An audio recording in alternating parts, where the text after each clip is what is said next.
The pen is already in his hand. Not because he understands, not because he agrees, because the process has started and stopping it is no longer an option. Paper presses against his chest. Plastic, cold, impersonal. His body is in pain, and the system has moved faster than his ability to think. Consent is no longer a choice. It is a formality. He signs. Minutes earlier, the ambulance doors closed. Sirens cut through the night. Lights flash red against glass and metal. Strangers surround him, not asking who he is, not asking what he feels, not asking what he fears. The first thing recorded is not his pain. It is his coverage. Before treatment, before diagnosis, before relief, insurance is checked. The body comes second. The emergency room smells sterile and tense. Curtains replace walls. Time stretches and collapses at the same time. Every person inside is suspended between urgency and delay. Machines beep steadily, indifferent to suffering. Screens glow. Cameras watch. Nothing here feels rushed, even though everything is an emergency. He is placed on a bed that isn't a room. Just a holding space where pain can be measured, logged, and translated into numbers. Hands move quickly. Wires attach. Samples are taken. The system is efficient, too efficient to stop and explain. There are no prices. There is no warning, only momentum. Tests begin immediately. Blood, scans, imaging. Each action creates a record. Each record creates a charge. Billing begins before the pain slows. Hours pass. The crisis stabilizes. He is told this moment could have ended worse. Relief sets in. That relief is temporary. Weeks later, an envelope arrives. Not from a doctor. Not from the hospital floor, from billing. Thick paper, dense print, no apology, only numbers. Large numbers. Numbers too big to feel real until they are addressed directly to him. The total is overwhelming. Not after insurance. Before explanation. Just the raw cost of survival. Another envelope arrives. Different logo. Same emergency. Another total. Another responsibility. Then another. Each one separate. Each one enforceable. The same event fractured into multiple debts. He believes this must be a mistake. He did what he was told to do. He had coverage. He followed the rules. The system does not care.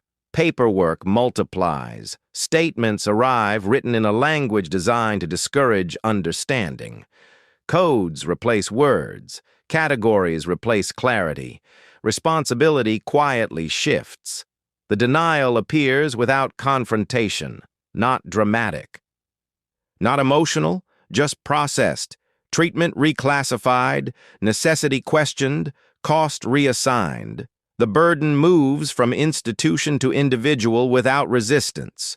Time passes. The pain fades. The charges do not. Interest begins. Deadlines appear. Courtesy disappears. Collection notices arrive calmly, professionally, without urgency, because urgency is no longer required. The system knows time is on its side. This moment is often described as a failure, a broken system, a mistake, an unfortunate outcome. That description is false. Nothing failed. Everything worked. The emergency created the opening. Fear removed hesitation. Pain removed negotiation. Confusion accelerated compliance. Every scan had a value. Every delay increased leverage. Every unanswered question reduced resistance. No one needed to lie. No one needed to steal. The rules allowed everything. This was not healthcare reacting to crisis. This was a system optimized to monetize it. The emergency was never the illness. The emergency was vulnerability. A brief moment where a human being could not slow the process down. And once the process began, it did not stop. It followed him home, into his finances, into his credit, into his future. Because in this system, a person is most profitable when they are afraid, isolated, and unable to say no. Silence. Dark screen. The system moves on. This is not an isolated incident. It is not a mistake buried in paperwork. It is not a rare outcome caused by bad luck. What happened here happens every day, quietly, legally, at scale. The person in this story is not unusual. They are insured, employed, responsible. They followed the instructions they were given their entire life. Get coverage, trust the system, seek help when something goes wrong. They did exactly that. And still, the system extracted everything it could. This is not a story about one hospital. It is not about one insurance company. It is not about one bill that got out of control. Those details do not matter, because the mechanism is the same everywhere. There is a moment, brief, invisible, and repeatable, when a human being loses leverage. Pain replaces clarity. Fear replaces negotiation. Urgency replaces consent. That moment is where the system becomes most efficient.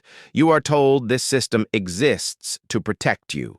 What it actually does is calculate risk, delay responsibility, and transfer cost.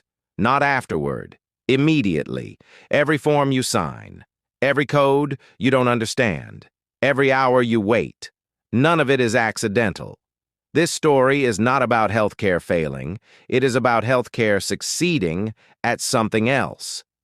By the end of this video, you will understand why emergencies are the most profitable events in modern America, why complexity is not a flaw, but a defense mechanism, why no one intervenes even when the damage is obvious, and why this system does not need corruption to work.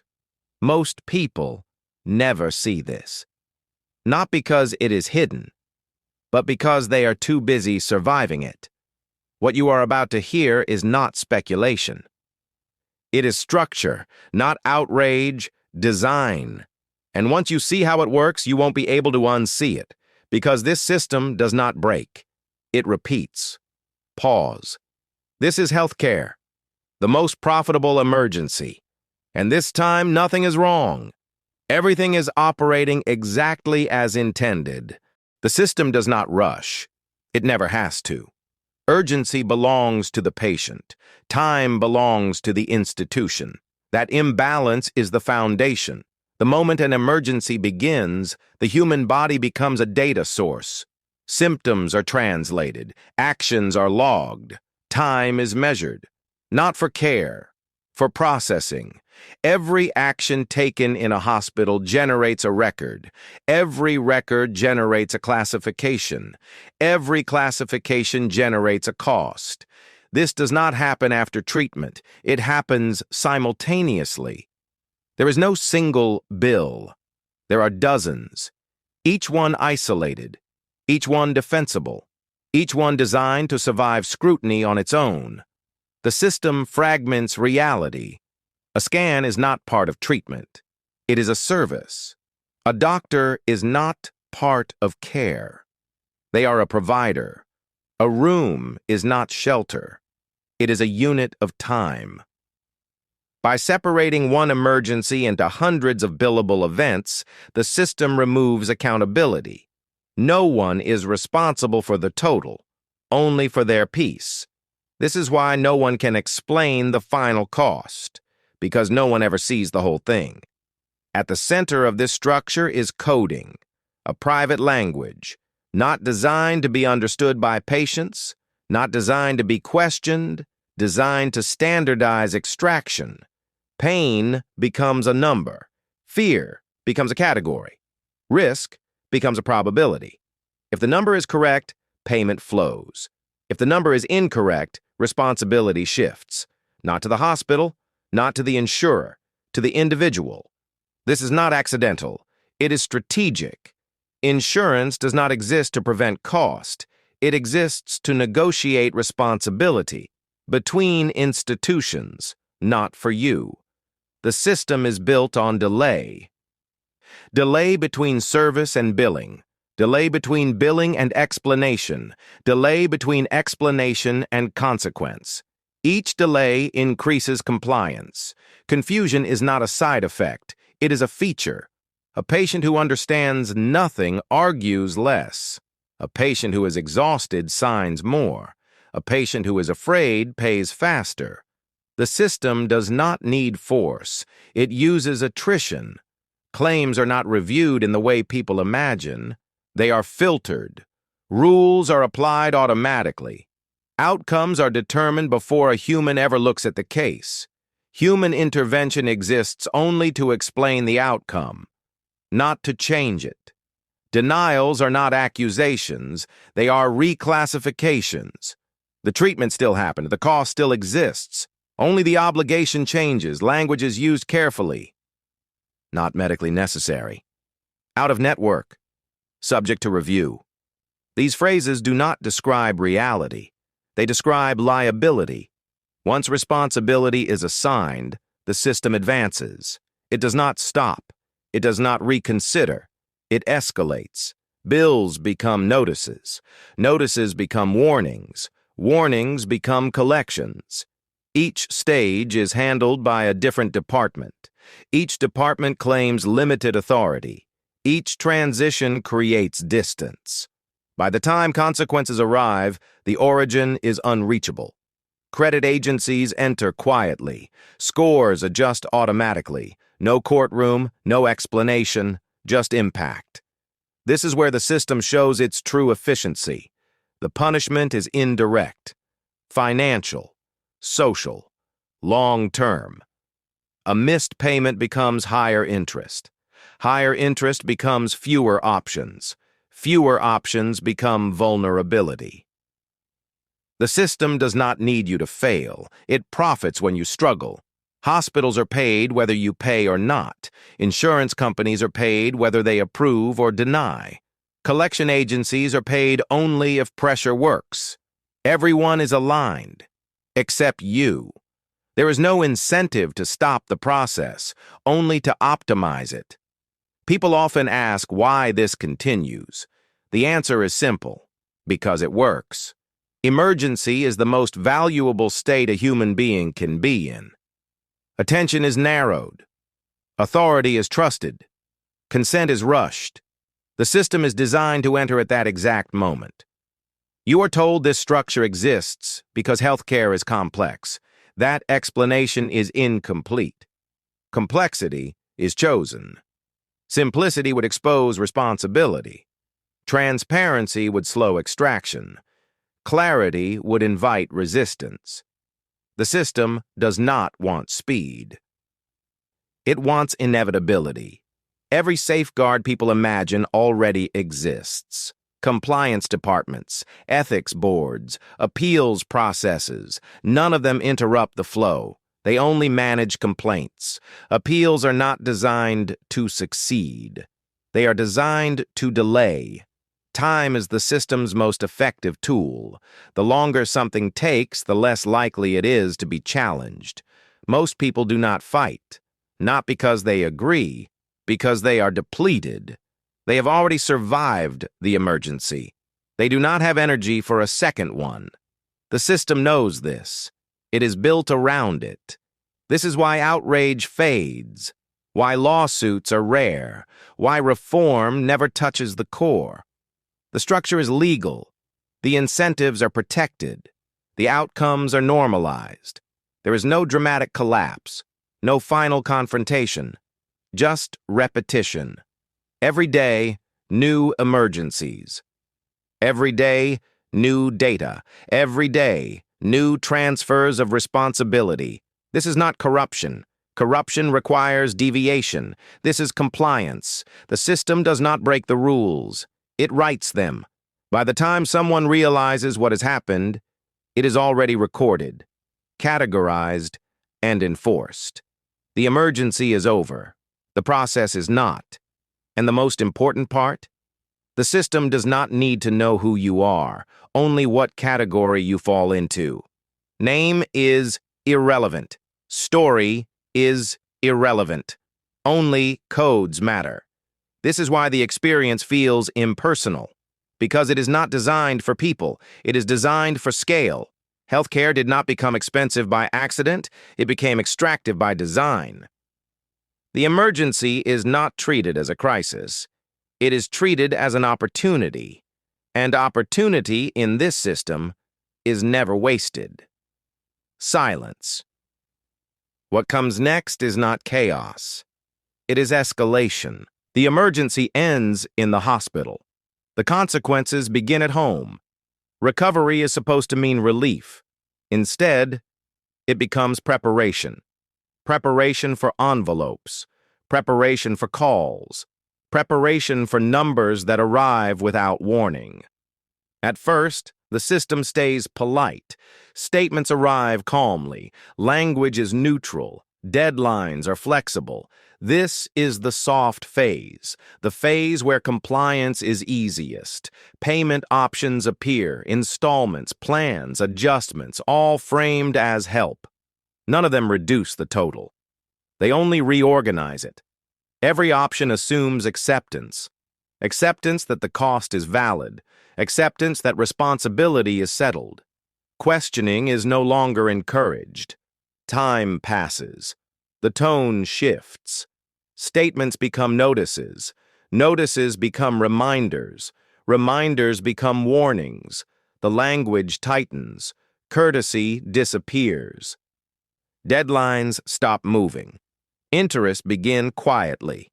Small at first, barely noticeable, then persistent, then structural. Debt does not grow because of irresponsibility. It grows because time is monetized. The system does not need large numbers. It needs duration. One missed payment does not matter. Patterns do. A single delay adjusts risk. Risk adjusts pricing. Pricing adjusts opportunity. Credit scores react automatically. No hearing, no context, no appeal. A number changes. Everything else follows. Loans become more expensive. Housing becomes harder. Employment becomes conditional.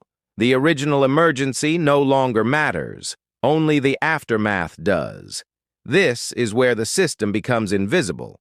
No hospital, no insurance, no doctor, just consequences.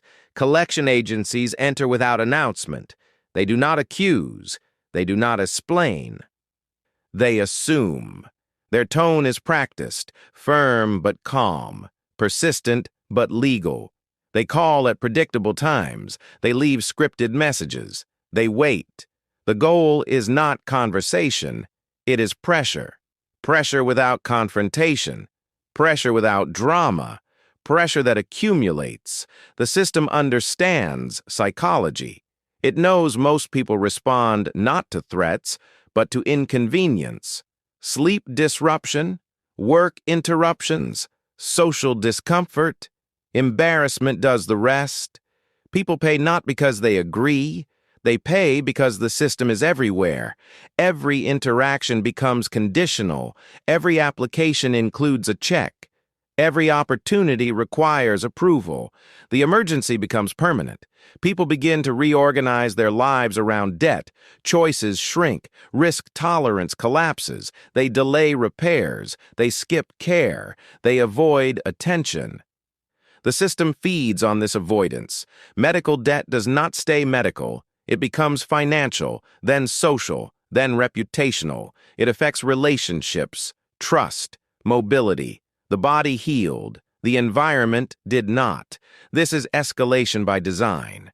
The system does not escalate suddenly. It escalates predictably, in steps, each step defensible, each step legal. No single moment feels unjust enough to resist. That is the point. Responsibility is now individualized. The system steps back. Hospitals claim billing departments. Billing departments claim insurers. Insurers claim policy. Policy claims terms. The individual is alone. By the time someone considers legal action, the window has closed. Cost exceeds benefit. Energy is gone. The system does not fear lawsuits. It fears patterns, and patterns are buried in noise. Most people do not default. They endure. They stretch payments. They negotiate. They sacrifice. The system prefers this. Default is loud. Endurance is quiet. Quiet systems last longer. Years later, the emergency still echoes. A higher interest rate here. A denial there. The original event fades. The impact compounds. This is not punishment. Punishment implies intent. This is alignment.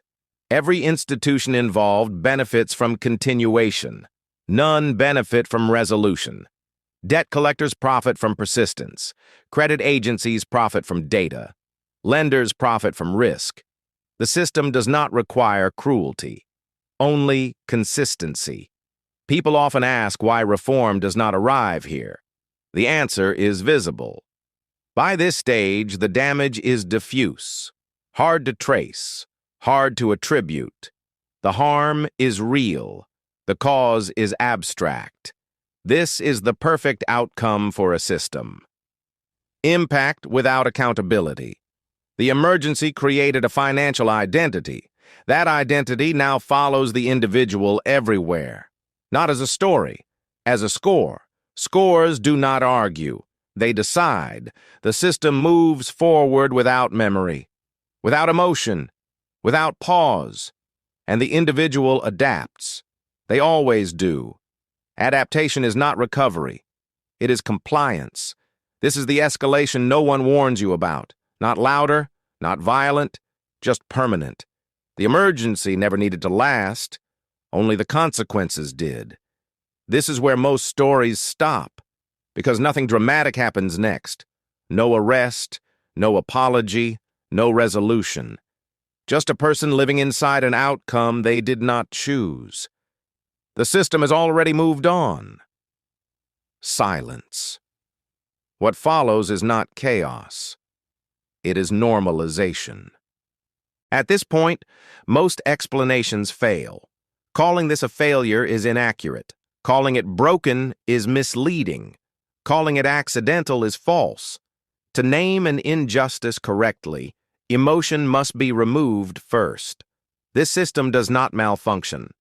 It performs. Injustice is often imagined as something loud, a rule violated, a law broken, a person harmed directly by intent. That definition does not apply here. What you are witnessing is not misconduct. It is alignment. Every part of this system behaves rationally according to its incentives. Hospitals maximize billing. Insurers minimize payouts. Collectors maximize recovery. Credit agencies maximize data accuracy.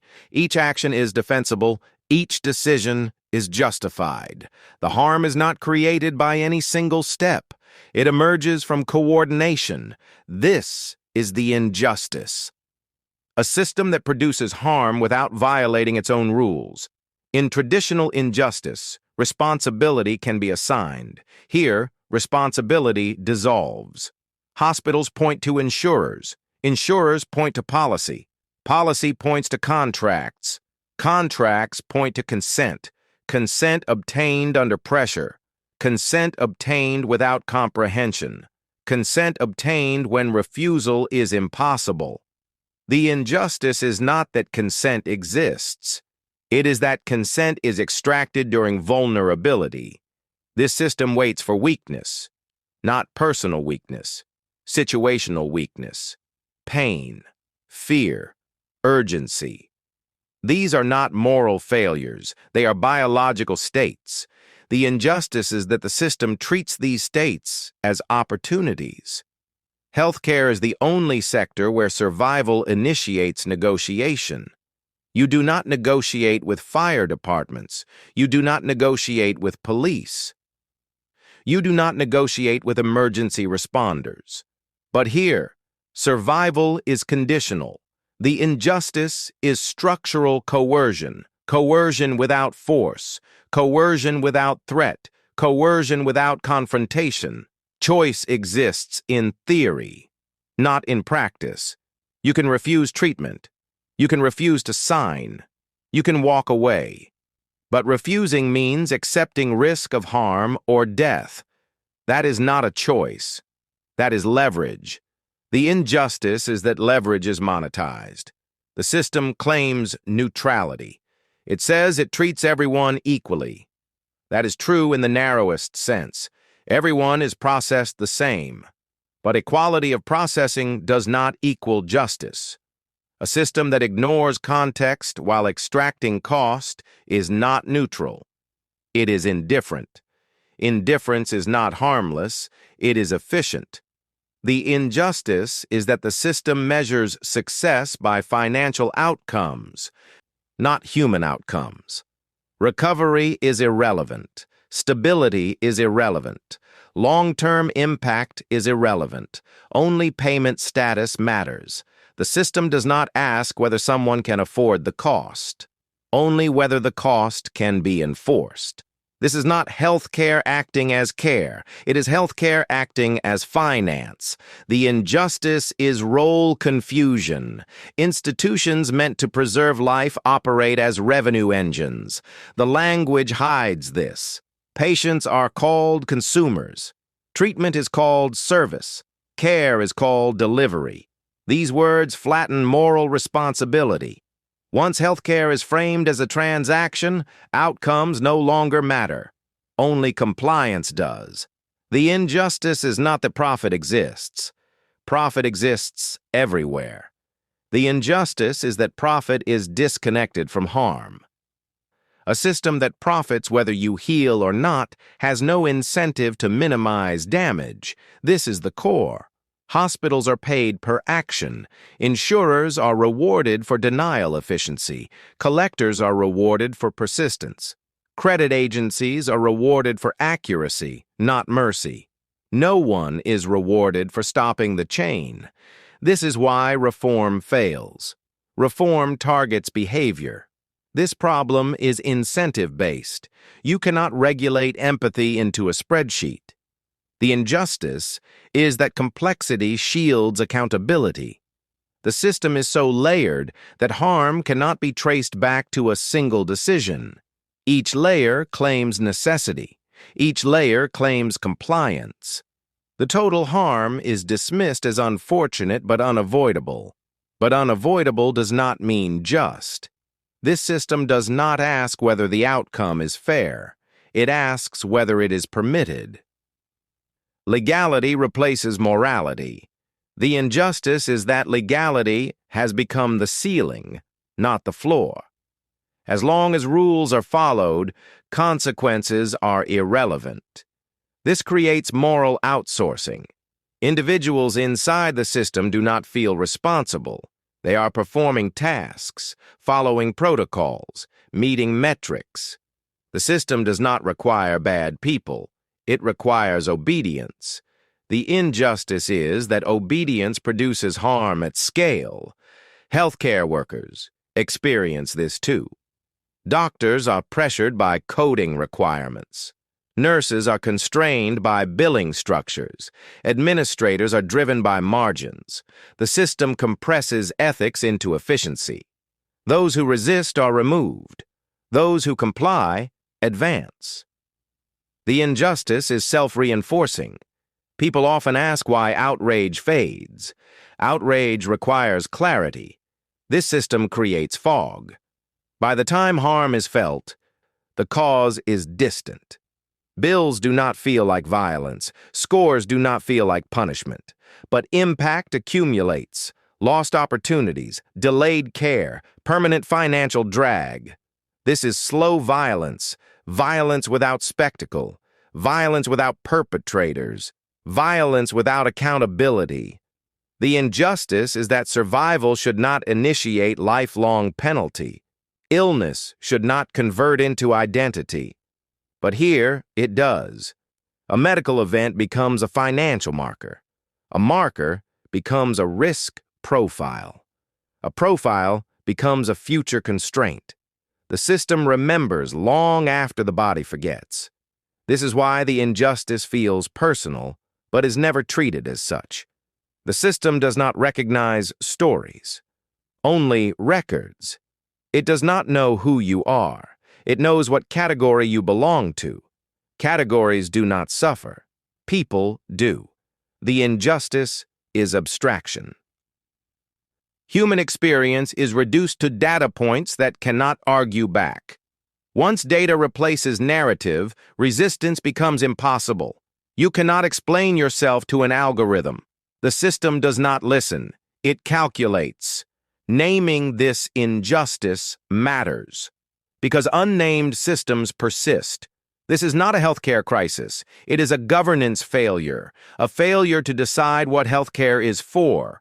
If the purpose is care, outcomes matter. If the purpose is revenue, outcomes are incidental. This system has already decided. The injustice is that this decision was never made publicly. It emerged quietly, through contracts, through policy, through normalization. By the time it was visible, it was irreversible. People adapt instead of resist. Adaptation becomes silence. Silence becomes consent. The injustice is not that people comply. It is that compliance is the only survivable option. This system does not need force. It needs exhaustion, and exhaustion is abundant. This is the injustice, not cruelty, not corruption, not failure. Design. A design where harm is predictable, distributed, and unclaimed. A design where no one feels responsible and everyone benefits except the person at the center. A design where survival is monetized and recovery is optional.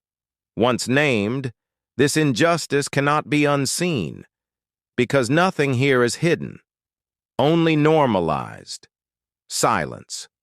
What comes next is not reform. It is recognition. No single person profits. That is the first illusion. Profit is distributed. Hospitals profit by volume, not outcome.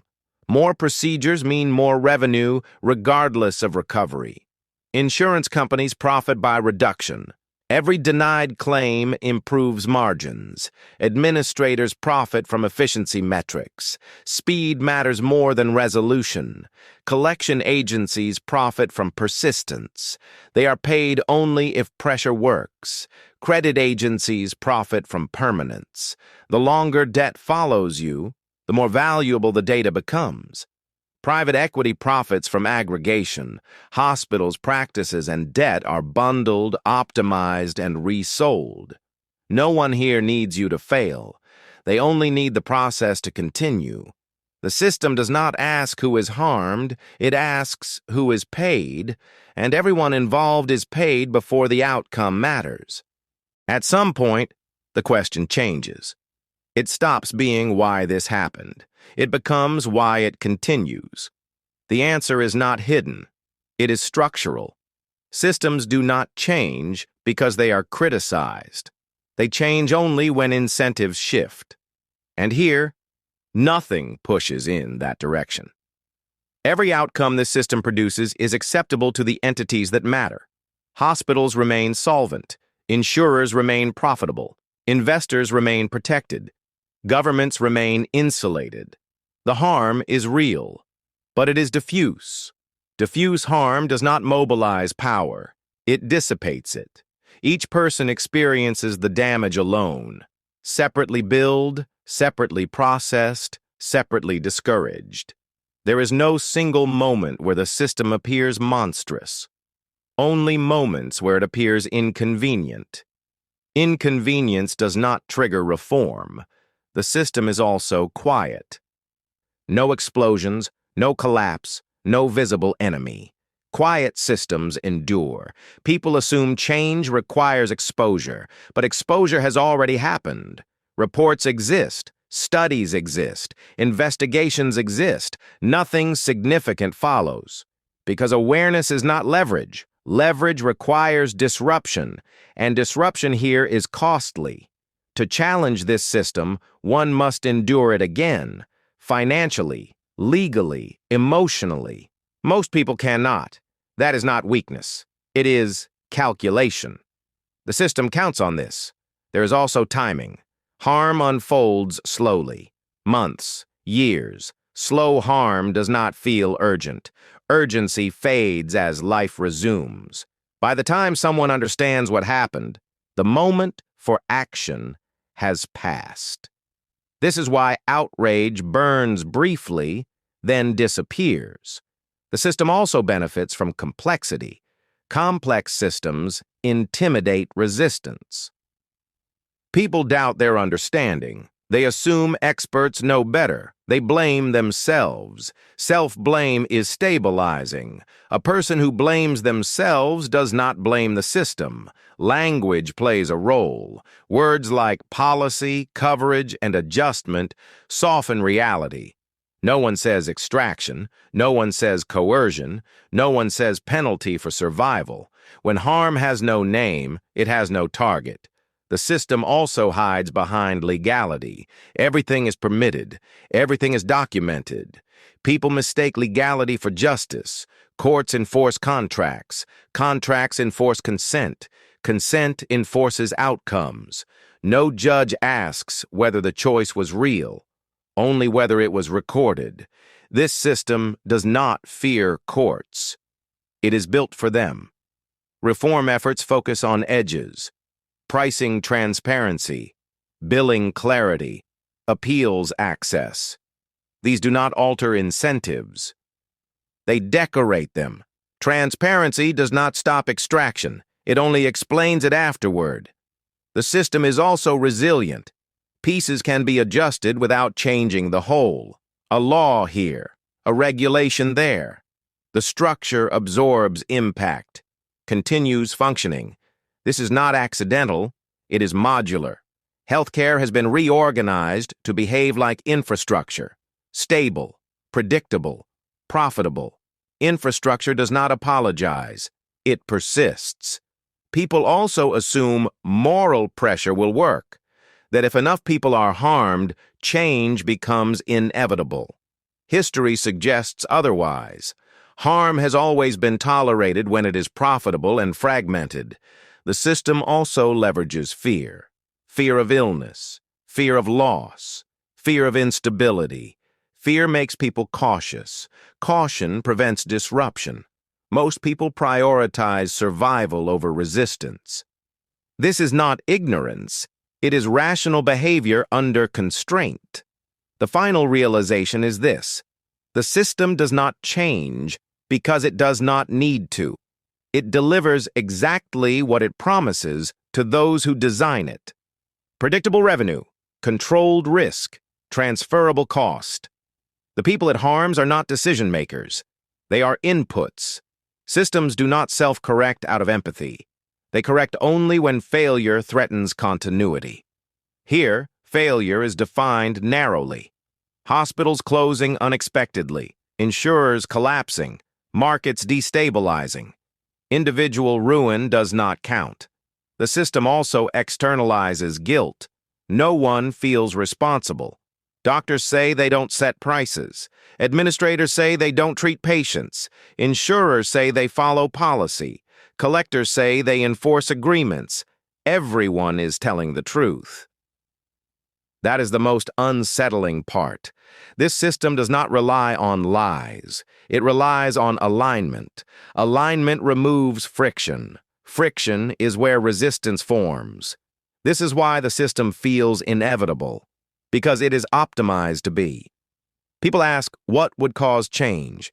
The answer is uncomfortable. Change would require collective disruption, refusal at scale, but refusal carries risk. Medical risk, financial risk, social risk. Those risks are unevenly distributed. People with the least power bear the greatest cost of resistance. This is how systems preserve themselves. The final realization is not despair. It is clarity. Understanding does not free you, but it removes illusion. The illusion that this is accidental. The illusion that someone is fixing it. The illusion that patience will be rewarded. What remains is recognition. Recognition that this is not a healthcare problem. It is a governance decision, a decision about what kind of outcomes are acceptable. The system has already answered. It accepts harm that is quiet. It accepts damage that is delayed. It accepts suffering that is individualized. Because those forms of harm do not threaten stability. This is why nothing dramatic happens next.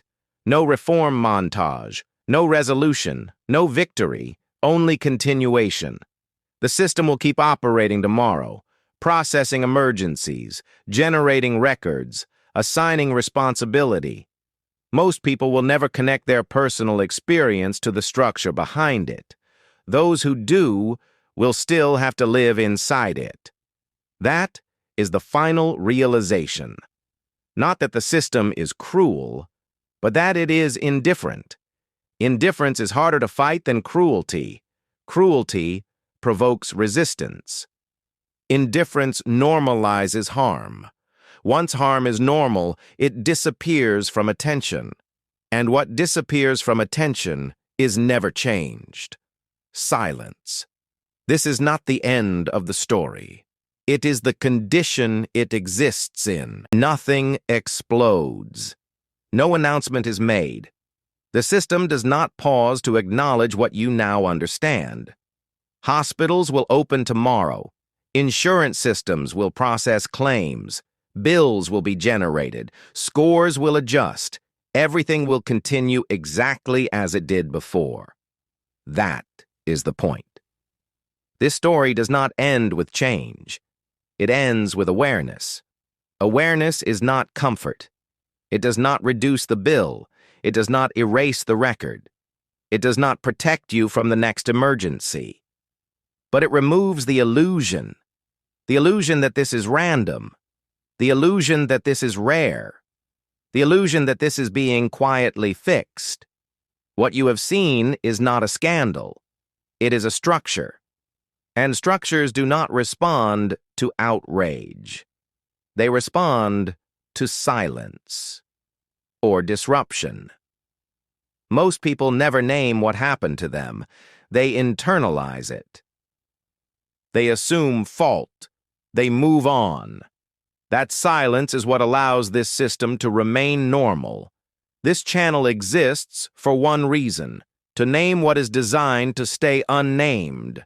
Not to provoke anger, not to promise solutions, but to document systems that operate best when no one is paying attention. If this story felt uncomfortable, that is not an accident. It is recognition. Recognition that this was never about one hospital, or one bill, or one emergency. It was about how vulnerability is processed, how consent is extracted, how harm becomes routine.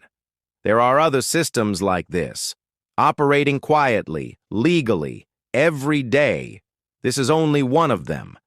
If you want to see the next system before it becomes invisible again, stay here. Subscribe, not for hope, for clarity. Because once you can see a system, it loses one thing it depends on: your confusion, silence.